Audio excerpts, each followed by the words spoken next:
you've been busy with preparations this week, but the Girls Flag Football League wrapped up this past week. I know you guys have been involved in.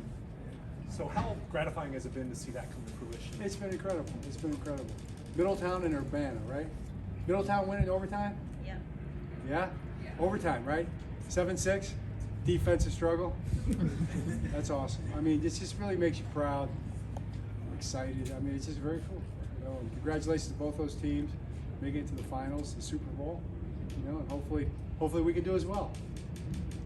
Which has been the preparation for a tough opponent. They're leading their division and they're strong in both fronts. Well, that's exactly right. I mean, that just nails it right there. They're a top NFC team. They're heading up the NFC West at this time because they're playing really good football, complementary football.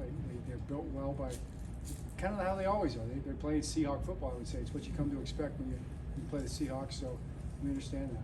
John, can you talk about how he continued to play and what areas has he improved it from a year ago? Yeah, that's a great question. I guess I'd have to think hard about it, Mike, and it's almost like he's across the board gotten so much better. But I would say, if I was going to pick the number one thing that he's really improved at, it's just understanding the relationships in the back end deep, whether it's deep middle or deep half, to the routes, and having his vision opened up a little bit and seeing all the different routes that come in that he's got to be responsible for. He's really done a good job with that. I think the whole defense so far has done really good with the deep ball. You know, so we got to keep doing that and keep building on that. But he's a pretty versatile player. And he plays everywhere. He plays both safeties. He plays in the nickel. Plays in the dime sometimes. He blitzes. He covers. He's been on wide receivers, covering wide receivers as well. So yeah, we're pretty happy with him. And I think he knows more than anybody the way he approaches it is that he can get better, a lot better even than he is right now. John, we haven't. Morgan Moses hasn't practiced all week. Who's that? Morgan Moses. Based on his experience, is there still a possibility that even though he hasn't practiced, that he could possibly still go out and play? Yeah, I mean, he could play without practice. There's no doubt about it. We just have to see how it feels. He wanted to practice today, you know, and we just nixed that, you know. That's the kind of guy Morgan is. He's old school. You know, he wants to get out there. So I know hamstrings are tricky. How did Marcus Williams do this week? He did well. He did well. Hamstrings are tricky. You know, we just have to see going, you know, into the game. Kind of probably be right up to it, and we'll see. And seems like today was another of those mental sweat practices that you've gone through in the last few weeks. What's the, I guess not working, I guess, but what's the thought? You guess, I guess. Well, just what's the? Might have something to do with it. Is it managing the winning? They do say that wisdom is in the results, right? I mean, right. you know, so it's easier to continue to do something when it's been successful. Sure. Certainly, you know, so that's part of it. But also, I would say the fact that for me as a coach, you see, I like what I see when we're doing it. You know, we're doing it in a way where they're locked in, their attention to detail, and they're communicating, et cetera. And you feel good about it. If it wasn't that, then probably wouldn't be doing it. So, so far so good, but it'll change. I mean, there'll be days we'll be back in pads soon enough on Wednesday. We'll be going Fast Fridays at some point, I'm sure. It's just kind of, I think you go by where you're at in the season and how your guys are and kind of what you feel like you need that week. And I talked to the players. I mean, I asked Lamar today what he thought, you know, because, you know, as a quarterback, he might want to get those routes timed up, you know, because that's valuable too, and you do miss that on Friday if you don't do it that way. So all that comes into play. John, probably a question better served for Eric, but would you like to see the trade deadline pushed back to later in the season? Yeah, I mean, you know, am I the right guy to ask? I don't know, because I'm sure there's some unintended consequences, but I would say yeah. I would say yeah. You know, why not? You know, make it be better for players, be better. It is better for the players and the teams and for the fans. To me, it's good for the game. You know, as long as it doesn't compromise, you know, the fairness and integrity. But as far as I can tell, it'd be great. All right, John. Oh, more. Okay. Well, it's another opportunity for him to say, "We'll see." So what's no, this has nothing to do with it. You know, we've talked a lot about Roquan, and everyone talks about how good of a leader he is. And everyone can say, for you, I mean, you're a wonderful leader as well. What do you think separates Roquan as just being a great leader? So, the deep question. Get the deep question again on Friday. Probably, I would say that he doesn't have any fear about how he's perceived. Mm-hmm. He understands, you know, what he thinks is important, what he believes in, his way of doing it. And as a leader, he's not afraid to say, hey, this is what I expect from myself, and by extension everybody else, you know, and that's kind of a big deal.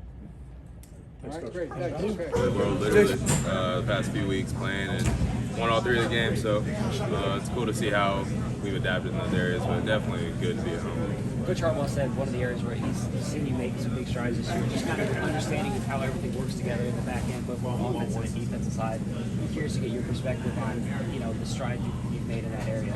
Yeah, I think it's just seeing the picture more, you know, getting more reps. It's a maturity thing at the end of the day. I think I've seen a lot more plays this year at this point in the year than I was last year in terms of just playing safety and being able to come down and recognizing splits, stances and stuff like that. Whereas last year I was more just worried about what I'm doing. I feel like I'm progressing to kind of seeing looks and stuff like that, understanding. When as Marcus Williams gets healthy and Gino's playing great, you're playing great, you know, how does the versatility of you guys in general help? And do you see situations where all 3 of you guys are on the field at the same time? Yeah, I think it's, you know, it's been kind of a blessing and a curse this year with injuries and guys going down. Like Marcus, he hasn't been able to play as much as he wants to, obviously, but it allows for Gino to showcase to the world what he's able to do on the field and create turnovers and make plays and stuff like that. And now we're in a position where it's kind of like a good problem to have, where we got a lot of guys who can get on the field and perform well. And I think once we get down the stretch, down to the playoffs and stuff like that, it's going to be really helpful for us. Be able to rotate if that's what we're doing, or put guys in different spots. But I think all over the field it's been shown that we're, I think, pretty much like 2 deep, really good at every single position, at least. Maybe even more than that. I think it's kind of rare in the league. With Seattle, we've got a good trio of receivers. DK Metcalf, obviously a big guy leading the way. What are the challenges when if you end up, you know, kind of trying to cover him at any points? So you got a big receiver, I mean, you're a big guy. Just the challenges that big wideouts like him present.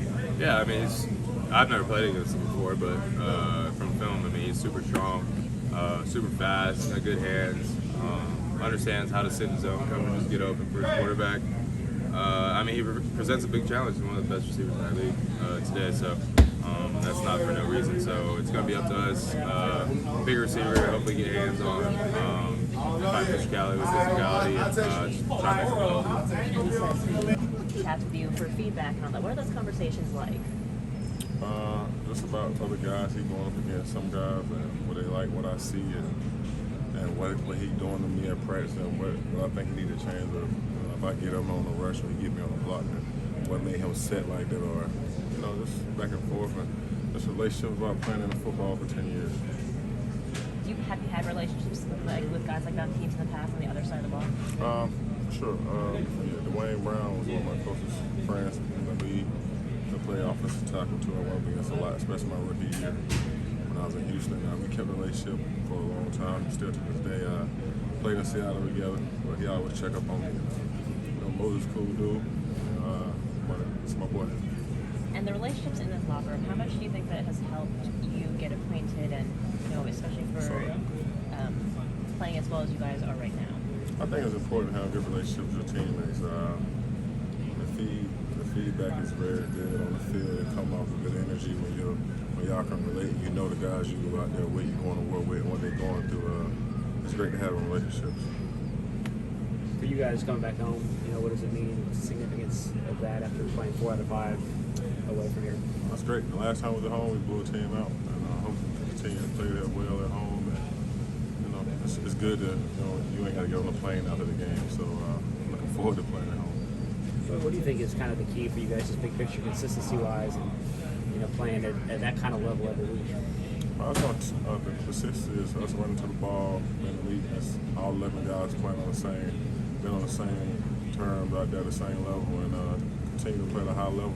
Like I said, it's going to take all of us to be on the same page, and knowing who you're out there with and believing in that they're going to do their job. This is where you do your job, and it all come together. Just do your job, and everybody, it all starts in practice. We go out there to practice during the week.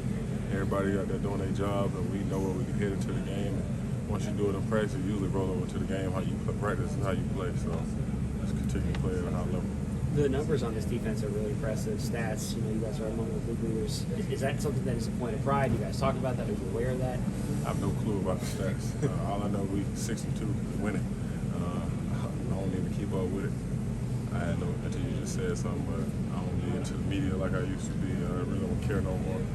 All I care about is winning and playing on a good team. And right now we got a good team and trying to win the Super Bowl. What's the level of trust like between all of you guys on defense right now? It's very high. Like everybody out there making plays, and I believe anybody on our defense can make a play anytime. And I go from the D-line all the way to the safety position, corner position. Everybody, like I said, the way they practice is the way they play. Them guys come to practice every day. Nobody taking days off their practice, and it's showing in the game. JD, what kind of stress do you guys put on offense when Stress. What kind of stress, yeah, do you guys put on offense when you can line up inside, and BK, Pierce, Brody can line up outside? And what does that do? You just can't prepare for one guy. A lot of stress when you got to go into the game and worry about the whole D-line, not just one guy. And I feel like here we got multiple guys, the whole front seven, DBs and safeties, and everybody can make a play at any given time. Just go out there, continue to run to the ball, and good things happen.